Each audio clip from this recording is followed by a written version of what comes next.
को बनाने के लिए एक प्रोसेस लगता है, एक रोटी को बनाने के लिए एक लेवल है, वो रोटी को कैसे बनाया जाता है, और उस रोटी को बनाने के प्रोसेस के द्वारा हम अपनी जिंदगियों को समझने की कोशिश करेंगे। हालेलुया। जब चावल को बनाया जाता है, बस पानी डाला जाता है और उसको आग पर रख दिया जाता है, और 15 मिनट के बाद वो चावल जो होता है वो पूरी तरीके से पक के तैयार हो जाता है। हम जब उसे खा लेते हैं सब्जी के साथ, दाल के साथ, तो हमें 3 घंटे, 6 घंटे के 5 घंटे के बाद फिर हमें वापस भूख लग जाती है। जब हम रोटी खाते हैं तब हमें 10 घंटा, 15 घंटा, यानी पूरा 12 घंटा तक, जिसकी जैसी कैपेसिटी है, तब तक उसको वो भूख नहीं लगता है, यानी उसकी जो ताकत है वो बहुत ज्यादा तक टिकी रहती है। क्या आप मेरी बातों को समझ रहे हैं? यीशु मसीह ने क्यों रोटी का इस्तेमाल किया? यीशु मसीह की परीक्षा भी जो हुई थी वो रोटी के लिए हुई थी। मत्ती की पुस्तक अध्याय 4 में, यदि तू परमेश्वर का पुत्र है तो इस पत्थर को रोटी बनने की आज्ञा दे दे। यही शैतान ने यीशु मसीह से कहा था। यीशु मसीह ने क्या कहा था? मनुष्य केवल रोटी से नहीं, परमेश्वर के वचन से जीवित रह सकता है। पहली परीक्षा जब यीशु मसीह की हुई थी वो रोटी से हुई थी। हालेलुया।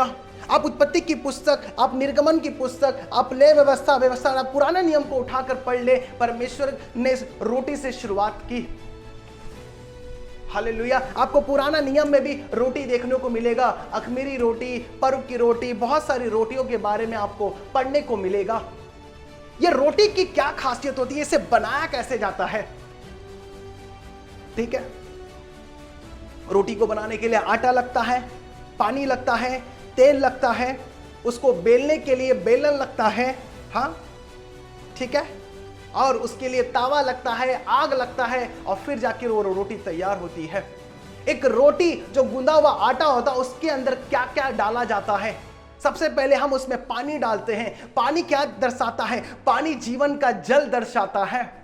एक रोटी के अंदर पानी होना चाहिए। वह पानी और कोई नहीं, परमेश्वर का बपतिस्मा, यीशु मसीह पिता पुत्र पवित्र आत्मा का बपतिस्मा को दर्शाता है। और यीशु मसीह ने एक स्त्री से कहा था, सामरी स्त्री से, कि जीवन का जल मैं तुझे दूंगा।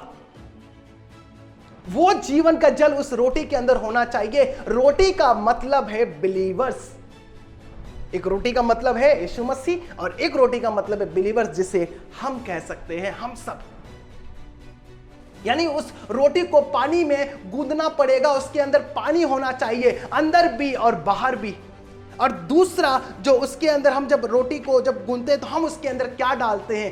तेल डालते हैं। वो तेल क्या दर्शाता है? वो तेल अभिषेक को दर्शाता है। यानी एक रोटी के अंदर एक रोटी का अभिषेक को होना बहुत जरूरी है, उसे तेल से सने हुए होना बहुत जरूरी है। और तीसरा जो है, उसमें बहुत सारे लोग नमक डालते हैं।